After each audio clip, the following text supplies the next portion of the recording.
This is a clip from the Chris Brake Show podcast.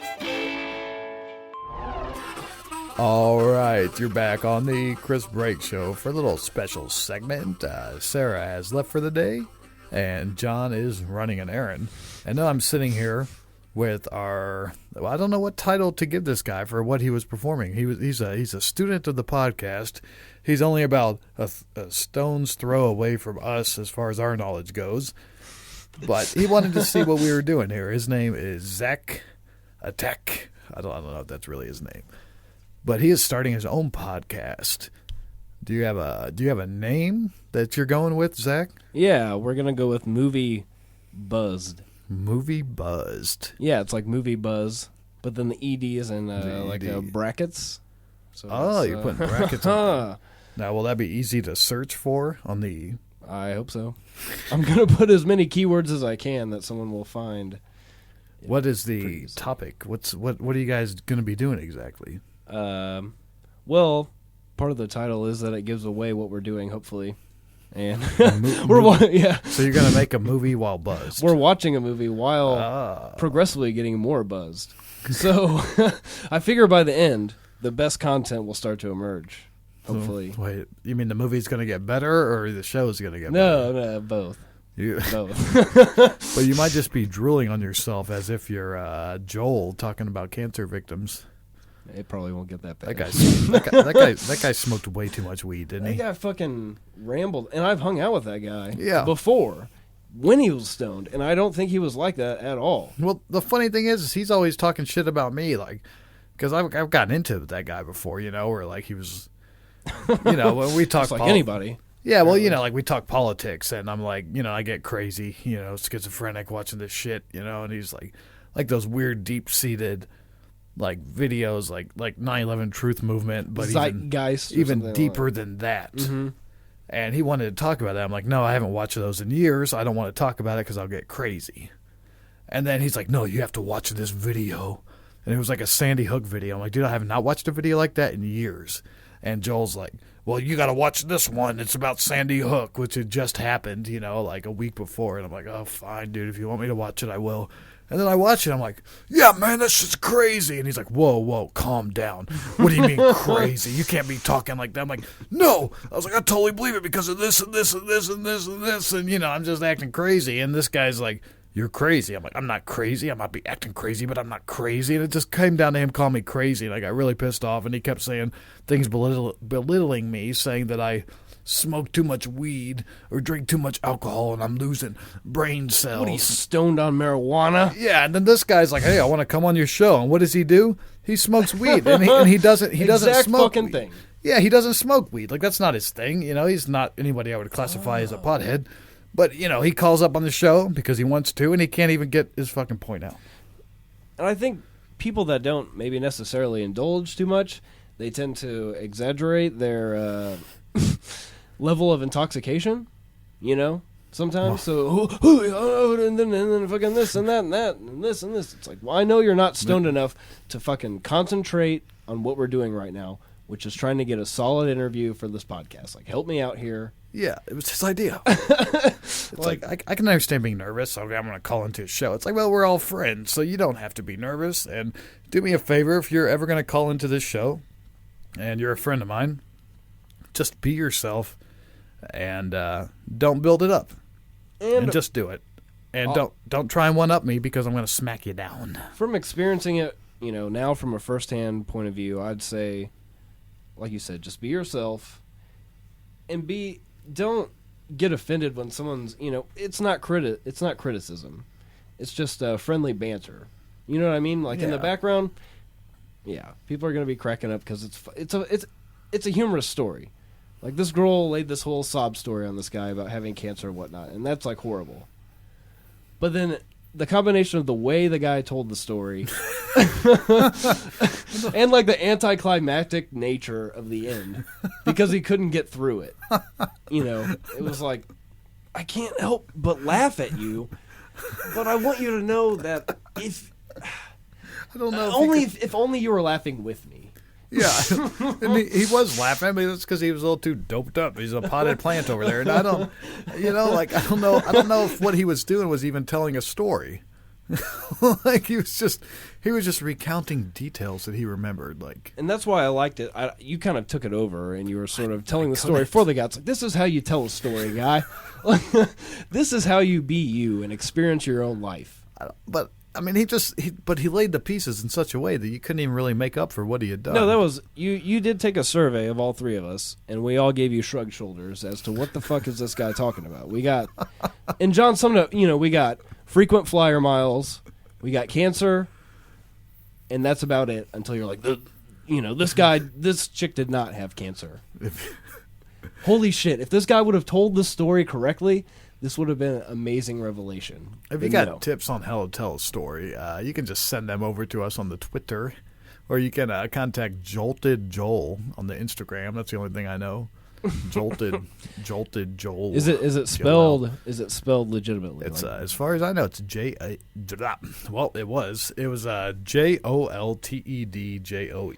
Because I just have a feeling that if someone's listening to this podcast, they would like to contact the guy and be like, "Hey." Yeah, his name's Joel. He lives. The funny thing about the guy is he's got like a double major, like masters, like in like political science, or I don't even know what the guy is like highly educated. But he's like 44 years old. I'm really exaggerating his age, but But that's it might be a common issue. You've had someone on here before that have talked about some issues, I guess you'd call them, with the clippers at the barber chair, and that person is also very highly educated, but he also has trouble. Oh, you're talking about Dr. Pong Fong. There we are. Yeah, Dr. Pong Fong with the ASMR. He's one of the most intelligent people I've ever met in my entire life, and not only just about like specific things, but about a broad variety of things. But the way he expresses himself sometimes, he's just so excited about what he has to say that he can't contain himself almost. Well, he got his point out fine, but he was just so boring. Whereas Joel was just like a lightning bolt coming at you. Here's what I gotta say. Yeah. But I don't know how to say it. I want to tell you about this. So I met this girl, and she was wearing blue shoes, and her laces were tied in such a way to where they weren't entirely tied all the way up. It's like the devil is in the details, sir. Yeah. And you're killing me right now. Literally. And you're killing yourself on air. The best part about this whole experience is the edit.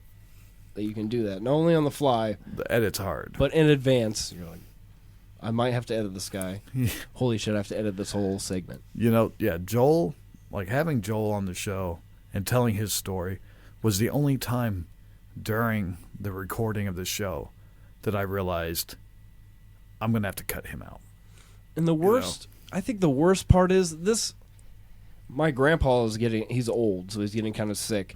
And when he's having good days, he realizes that he can't remember things. But when he's having bad days, he doesn't recognize that he can't remember things. And I think that's how, I felt so bad for Joel because it's like you're telling this incredible story, but you don't realize how badly you're telling this fucking epic tale that it could be. Oh, he got swindled. Joel got swindled hard, and he wasn't even able to express how hard he got swindled. And the best part is, apparently, you said this guy's still married to her, right? Or he just recently got divorced. According to Sarah, who heard a portion of the story I didn't, apparently, is that he did get a divorce, but I think he had to pay for it. How long How long were they? Yeah, I can't even put it into words. He's got me flabbergasted. Like, there's so many questions I wish I could ask just the man himself and just have this kind of conversation with him, which I probably could if it wasn't on air. He hadn't, indulged prior. He probably felt a little nervousness, I'm glad. A little bit. I'm glad he got to be the butt of the joke because he's always talking shit to me like, "Oh, you're brain dead. You can't. You're stupid because you smoke too much weed." It's look at the power this man head has now, buddy. You're gonna look like a jackass. Yeah, it's like I haven't really, honestly, Joel. I haven't smoked weed in about 3 weeks. Maybe once a week. Within that 3-week period. So, I'm sorry that you had to make the decision to smoke the weed. I'm talking like this is an intervention. I'm sorry that you had to make the decision. Sorry that you had to smoke the tweeds. The weed. Yeah, the tweeds. You don't know nothing about tweeds. Sorry you had to smoke the tweeds before you decided to call us because this was your idea, man, and you just you fucked yourself and you made yourself look like a goddamn fool. So this and is... I take a little bit of enjoyment out of that. And I apologize, but I'm kind of happy because like, oh But yeah, thank you. like what you said. What'd you say? Who's the pothead now, motherfucker? Yeah. Who's a fucking degenerate stoner now, buddy? You. At least I have good sense not to say on the air, I'm too high to tell this story. I would have just hung up the phone and be like, hey, sorry, man, I can't call you today. Or in the next hour and a half. Yeah. Let me eat some food. I got to drink this gallon of coffee. Well, okay, so, I'm trying to do this podcast. So that kind of brings me to this question about show prep. Now, clearly you do show prep with the people you're hosting with, you get like a basic idea. But like, and I've heard you talk about talking to specific guests about, this is how we're going to do it. And they can just run through it in a minute and be flawless. And you'll feel comfortable.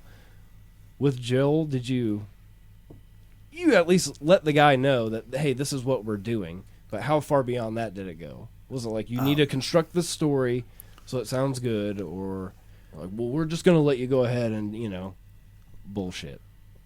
I went, well, the way Joel delivered it was pretty much in his nature. That's how he delivers things. Mm-hmm.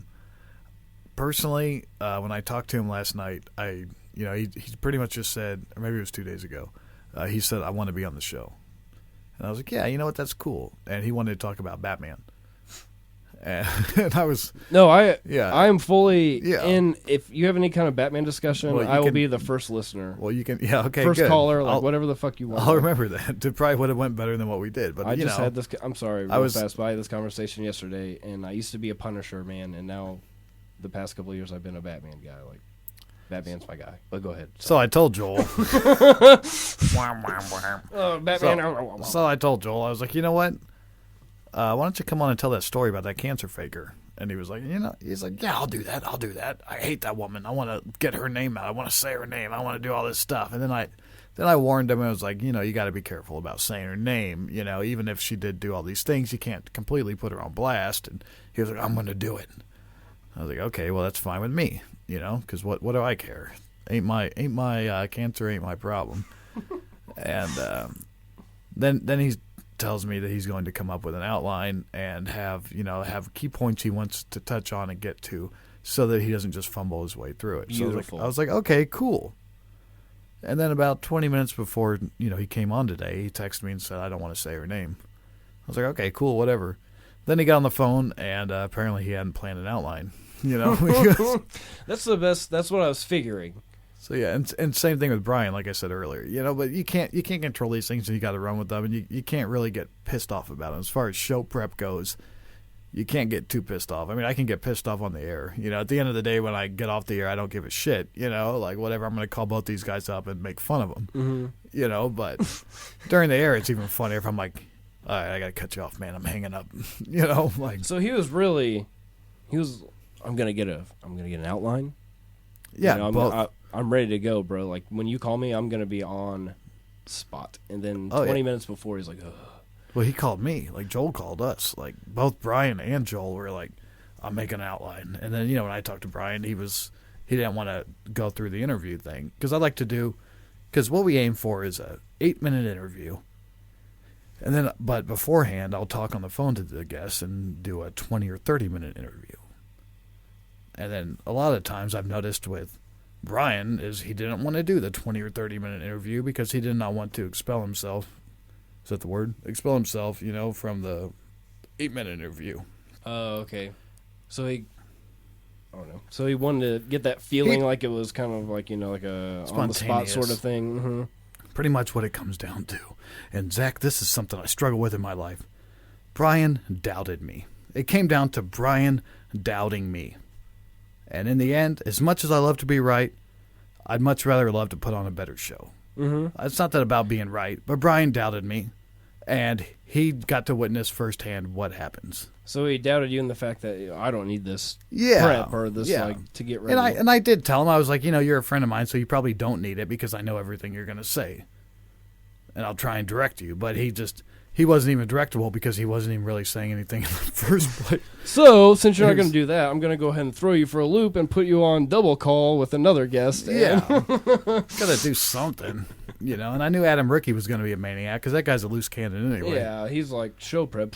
Yeah, right. I didn't. Well, no, I show prepped him. I told him everything. Like I talked to him. I was like, I want to have you on, talk about the idiots, blah blah blah. But blah. did he offer an outline, or was he just like, "Cool, let's go"? He just said, "Cool, let's go," and he sounded pretty high himself. You know, kids, marijuana is going to ruin your life. You're not going to accomplish anything if you're smoking weed all the time. It's fun, but to quote Samuel L. Jackson or Del Roby from Jackie Brown, he says, "Y'all's a couple Cheech and Chongs." He says, "I smoke weed at the end of the day after I handle my business."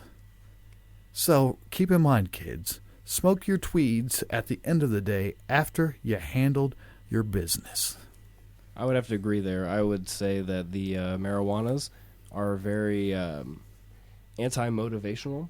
They give you that create that you lose your inhibitions, so you feel like you're more creative. Like you have the ability to be, like I said, no ambitions, basically. Uninhibited. Uninhibited, there we go. Take us seriously. With non-uninhibited non-ambitions.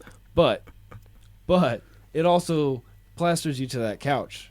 Mm-hmm. To where you're like, I have all of these ideas, but I do not feel like moving to get them accomplished. Our buddy Ryan told me. I'm sorry. No, I'm just saying, in that instance, it's more productive to actually grab a notepad, write something down, and then take advantage. Forget it. Oh yeah, you'll forget it, and B, like I said, you're non-motivated, so it'll actually help you when you are motivated to be like, oh yeah, I remember these. Our buddy Ryan, who's never really done anything creatively, but he always has mocked people who do something. Talking about Ryan Moots. Yeah, Mr. Ryan Mootspoot. He said he went through the 12-step program. And one solid piece of advice that he told me, or at least an observation, he's probably just repeating what he heard, let's be honest, but he said that marijuana or alcohol or drugs or any addiction, being an alcoholic or being a pot smoker just makes you feel okay with doing nothing.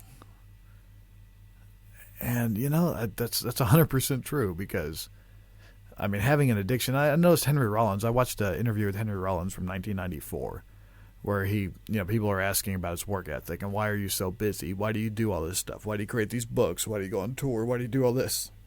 And he pretty much said, well, I don't have a drug addiction to keep me busy. That explains Johnny Mnemonic. I don't know who that is. Keanu Reeves, Ice-T, and Henry Rollins. It was beautiful. It's right about that time, early 90s.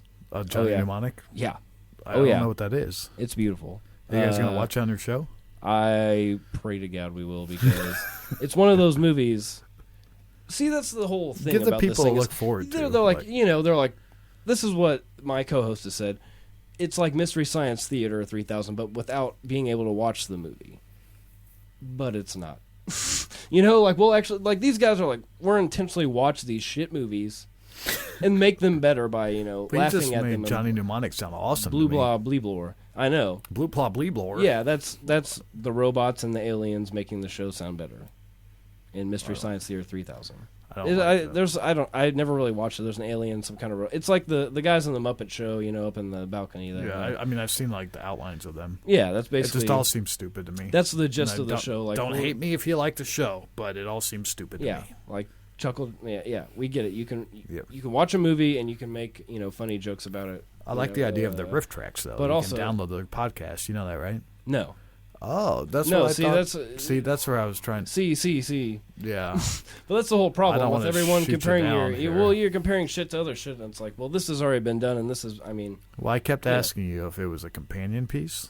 Yeah, you keep asking that. I'm not quite sure yet. Part of it will be. Mystery Science Theater puts out these things called riff tracks, which are like free, podcast things that you download. You can listen to them while you're watching the movie. It's movies that are still in the theater. Oh, nice. And you go and you put your MP3 player in your ears and you go to the movie theater and you listen to these guys rip on the movie that you're watching. So, or any is that more of would you do that more of a second view sort of thing? I don't know if I'd necessarily want to watch a movie premiere and have these guys like jabbing in my ear about this. Well, I mean, it depends on what you like more. I don't know. Some people live and die, like by this MST3K, Yeah. like. Yeah, it's gospel to these people. Yeah, I understand that. Kevin Smith does the same thing with used to with his movies that were in the theater. He would put out commentary tracks for his films. Even so, like even now that's more technologically advanced, we went to one of the screenings of Red State, and he was in the audience live tweeting as the movie was playing. Well, yeah. I'm just saying there's plenty of these like. No, but I mean like he wants you see Clerks 2 in the theater, on your own, you like it. Then you can go and download a free MP3 of a commentary track while the movie's still in the theater, and you go and you rewatch Clerks 2 in the theater with the commentary in your ears. It's a rewatch. But that's what I was getting at with the whole live tweet thing. It's like you need this instant gratification like immediately. But with what we're doing is kind of like you've seen these movies, you know these movies, you love or hate these movies, and we're presenting them to you from our point of view as, like I've been trying to say, this is why I think it's important. Like you always have to have something to say. They always say you need to have something to say. And you got a good point of view, and you're a funny guy, and Caleb's a funny guy. Yeah, I think it'll work out. I know that I'm pointing out things like, oh, well, they did this before, these people did this, but you and Caleb both have your own. But just like the Chris Brake show, it's angles. Like you're saying things that have been said before, I'm sure, in some way or another. Yeah. But you're saying it with your own voice. You're doing it in your own way. So it's not just the same like recycled crap that you're going to hear. You're going to, pop music or something. Like you're going to hear the same tracks or something. This is a little different. It's a little different. You're bringing it's not the same thing. What I'm trying to say is it's not the same. It's a jump to conclusions, Matt. Okay? Every time I see that guy, I saw him last night in Lady Killers. All I can think of is fucking Bill Dotree from King of the Hill. I've never watched that. That guy's incredible. Stephen Root, I love that guy. But the point of they always say, "Oh, what do you got to say? What do you got to say here?" Well, what I got to say is, hey, watch these movies with us. Have a good time. You have a couple of pals. When you're watching movies, you're probably getting a little buzz, right? You're probably drinking, maybe smoking a little. Absolutely. Well, we're going to be doing that with you. Yeah. And we're going to tell you why we love these movies and what they mean to us. And you can do it by yourself. Like, you can watch these movies by yourself, and you're listening to Zach and Caleb tell you the shit that they're thinking while you're watching it. I watch these movies by myself a majority of the time. I'm saying, like, if I'm sitting there by myself watching a shitty movie, I'd much rather have some friends talking some shit on it. Well, that's what I'm saying to you. So I'm saying that you, as a listener, can listen to Zach and Caleb talk shit on these shitty movies, and it's like they're in your own home, and you don't have to be by yourself. Right. You're sitting in your car alone, driving somewhere for 5 hours. Watching a movie in your car. Watching a movie with your in-dash DVD player, which is totally illegal. Do it. Is that and illegal? Do it with me. Yes. You can't. Somebody got pulled over with their Google glasses on the other week. And those are actually on the market? They're trying to say that this lady was, viewing something that wasn't driving necessary, like a GPS or something. She's like, I didn't even have them on. I just had them on my face, but not on electronically. They're trying to fuck with her. I don't like it. I've never seen people watching porn on these things. That would be awesome. I've masturbated in my car at least 4 or 5 times. And if I had a DVD player, it would probably be 500 times. I've only done it once while driving. Hands-free my ass. You got a hands-free device. You go 10 and 2 minus the 2. If you got a hands-free device, that means when you're watching porn, then what are you doing with your hands? This fucking guy with his hands-free devices over here. Thanks for listening. Zach, thank you for being here. Hey, man. Thank you for having me.